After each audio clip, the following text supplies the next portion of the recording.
భారతదేశంలో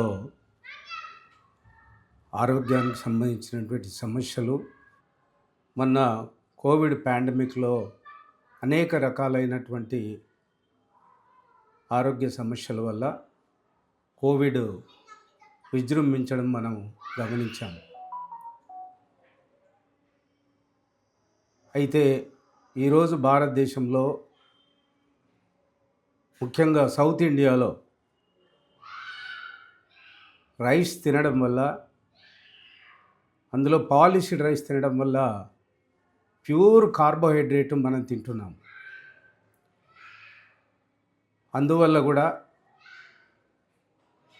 మనము సౌత్ ఇండియాలో ముఖ్యంగా డయాబెటీస్ అంటే షుగరు వ్యాధి అనేది అనేక మంది రోగులలో ఈరోజు మనం గమనిస్తూ ఉన్నాం.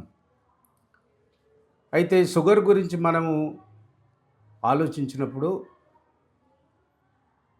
అనేక రకాలైనటువంటి కారణాలు మనం గమనించవచ్చు. ఒకటి జెనెటిక్ ప్రీడిస్పోజిషన్ అంటాము, తల్లిదండ్రుల ద్వారా వచ్చే జెనెటిక్ జీన్స్ వల్ల. రెండవది ఒబేసిటీ, చాలా లావుగా ఉండడం వల్ల.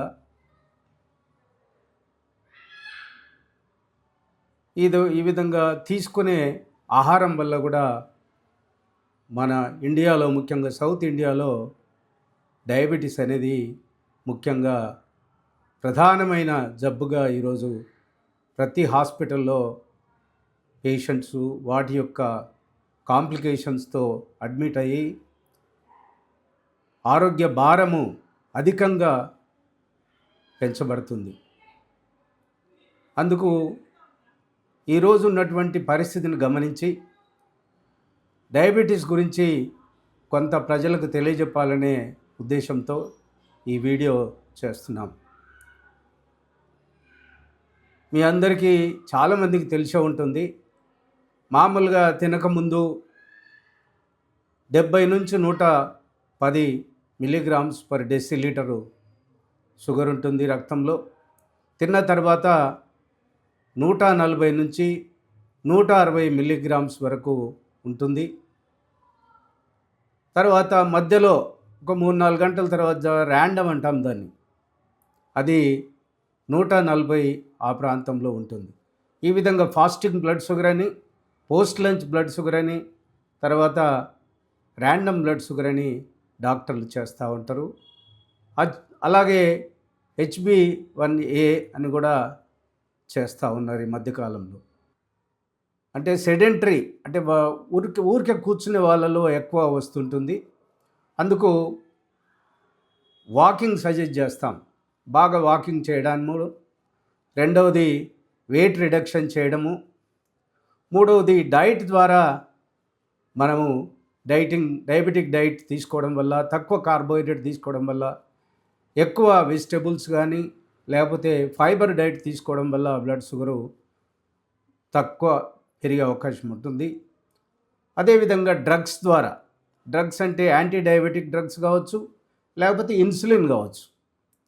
ఎందుకంటే ప్రధానంగా శరీరంలో ఇన్సులిన్ ప్రొడక్షను మొత్తానికే లేకపోవడం వల్ల జువెనైల్ డయాబెటీస్ అంటాం. అంటే టైప్ 1 డయాబెటీసు అది చిన్నపిల్లల్లో వస్తుంటుంది. ఎందుకంటే మనలో ప్యాంక్రియాస్ ఏమాత్రం కూడా ఇన్సులిన్ ప్రొడక్షన్ లేకపోవడం వల్ల వాళ్ళలో చిన్నపిల్లల్లో వస్తుంది. అది ఇన్సులిన్ ద్వారా మాత్రమే ట్రీట్మెంట్ చేస్తాం. అదే టైప్ 2 డయాబెటీస్ ఏంటంటే వీళ్ళల్లో ఒక 35-40 సంవత్సరాలు అయిపోయిన తర్వాత ప్యాంక్రియాస్ గ్రంథి నుంచి ఇన్సులిన్ ప్రొడక్షను కొంత తగ్గడం వల్ల వీళ్ళలో షుగర్ వచ్చే పరిస్థితి ఉంటుంది. కాబట్టి వీళ్ళకు యాంటీ డయాబెటిక్ డ్రగ్స్ అంటాం. అంటే ప్యాంక్రియాస్లో ఇన్సులిన్ కొంచెం వస్తుంది, బట్ సరిపోదు అది. కాబట్టి కొంచెం ఇన్సులిన్ పెంచడానికి మనం యాంటీ డయాబెటిక్ డ్రగ్స్ వాడతాము, వెయిట్ రిడక్షన్ మెజర్స్ వాడతాము. అదేవిధంగా వాకింగ్ చేయడం వల్ల ఈ ఉన్నటువంటి ఇన్సులిన్ ఎఫెక్టివ్గా పనిచేస్తుంది. మజిల్స్లలో ఎఫెక్టివ్గా పనిచేయడానికి వాకింగ్. ఇన్సులిన్ పెరగడానికి anti diabetic drugs, insulin requirement కొంచెం తగ్గించుకోవడానికి డైటింగ్ చేస్తాం. ఈ విధంగా 3 ఫ్యాక్టర్స్ ద్వారా మనము టైప్ 2 డయాబెటీస్ను తగ్గించగలుగుతాం. ఇంకో మూడవది జెస్టేషనల్ డయాబెటీస్ అంటాం. అంటే లేడీస్ ప్రెగ్నెంట్గా ఉన్నప్పుడు డయాబెటీస్ కూడా వచ్చే అవకాశం ఉంటుంది కాబట్టి దానికి జెస్టేషనల్ డయాబెటీస్ అంటాము. దీని పరిస్థితి ఏంటంటే ఎప్పుడైతే జెస్టేషనల్ డయాబెటీస్ వస్తుంటుందో గర్భాశయంలో ఉన్నటువంటి పిండం కూడా ఎఫెక్ట్ అయ్యి పిండం కూడా హైపర్గ్లైసిమియా వల్ల కొంచెం వెయిట్ పెరిగే అవకాశం ఉంటుంది.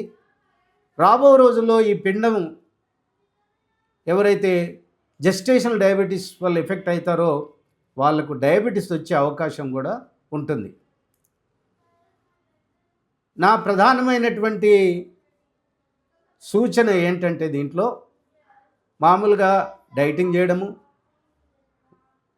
యాంటీ డయాబెటిక్ డ్రగ్స్ చేయడము, వాకింగ్ చేయడము, ఇవన్నీ చేస్తుంటే కూడా కొన్ని కాంప్లికేషన్స్ అనేటివి లాంగ్ స్టాండింగ్ డయాబెటీస్లలో వస్తూ ఉంటుంది. ఈ కాంప్లికేషన్స్లో ప్రధానంగా కొన్ని బయటికి కనబడతాయి, కొన్ని బయటికి కనబడవు. సైలెంట్గా వచ్చేసి ఆరోగ్య సమస్యలు తలెత్తే పరిస్థితి ఉంటుంది.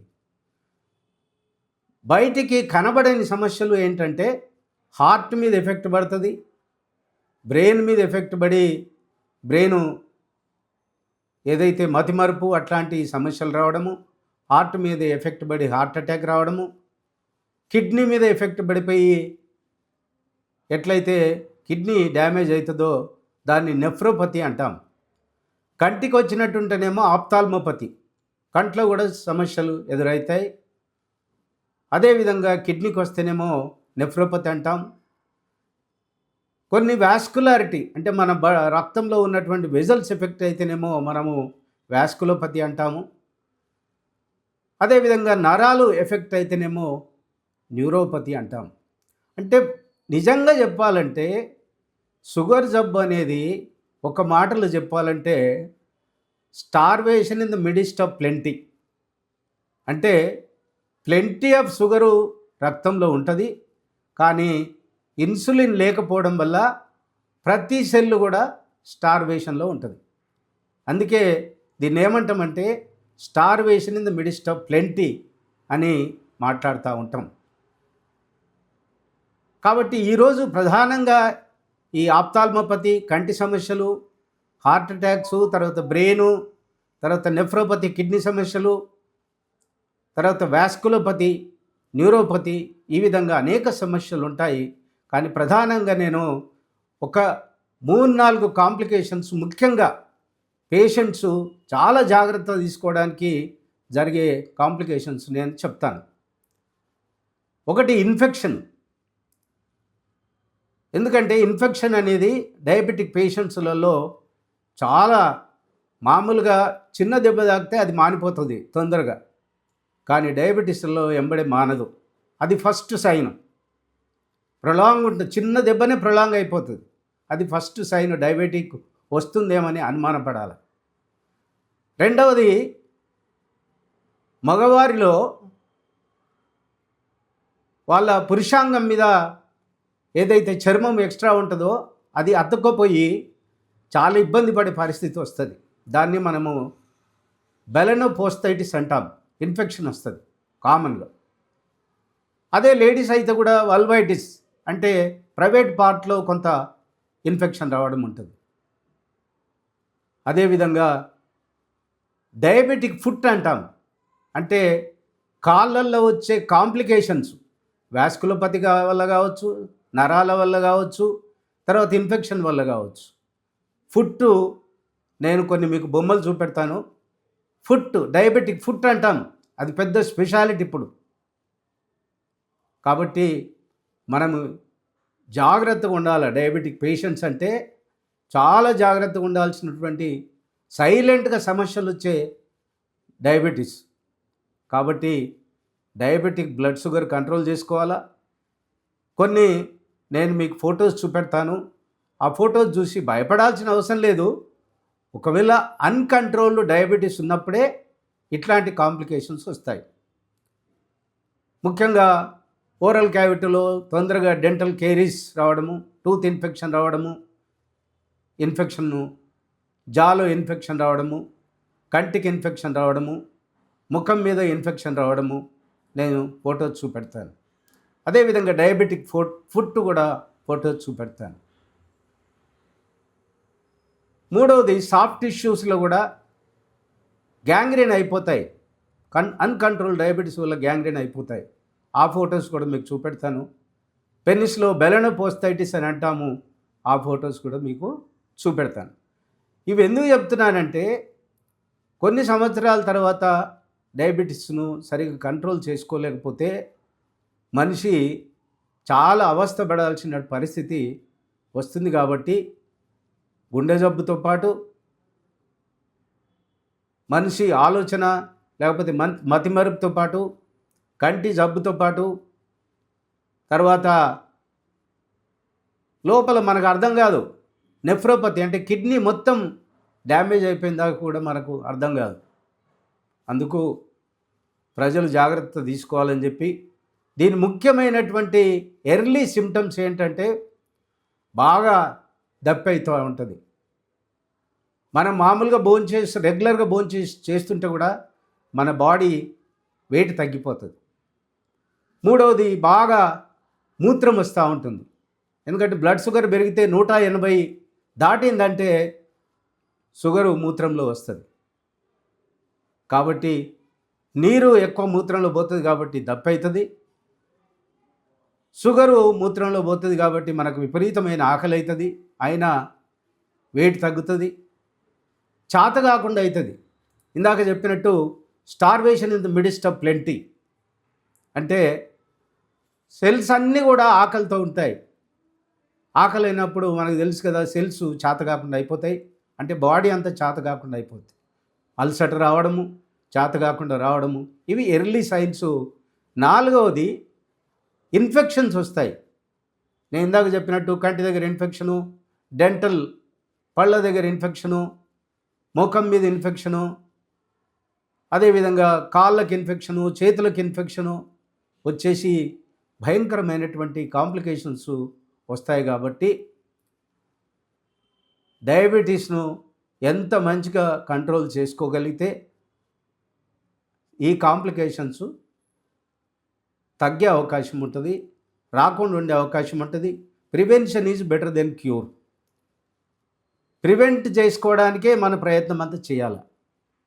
అది డైటింగ్ వల్ల, డ్రగ్స్ వల్ల, వాకింగ్ వల్ల, వెయిట్ రిడక్షన్ వల్ల, దీన్ని లైఫ్ స్టైల్ డిసీజ్ అంటాం. మన జీవిత లైఫ్ స్టైల్లో మార్పులు తెచ్చుకుంటే చాలా వరకు ఈ డయాబెటీస్ని కంట్రోల్ చేసుకోవచ్చు. చాలామంది 25, 30, 40 సంవత్సరాలు కూడా మంచిగా బ్రతికిన వాళ్ళు ఉన్నారు. చాలా పెద్ద పెద్ద వాళ్ళు కూడా మంచిగా కంఫర్టబుల్గా ఉన్న వాళ్ళు ఉన్నారు. కానీ సెల్ఫ్ డిసిప్లిన్ అనేది డయాబెటిక్ పేషెంట్కు చాలా ముఖ్యం. లైఫ్ స్టైల్ మార్పు తెచ్చుకుంటే చాలా వరకు డయాబెటీస్ కాంప్లికేషన్స్ తగ్గే అవకాశం ఉంటుంది. నమస్కారం.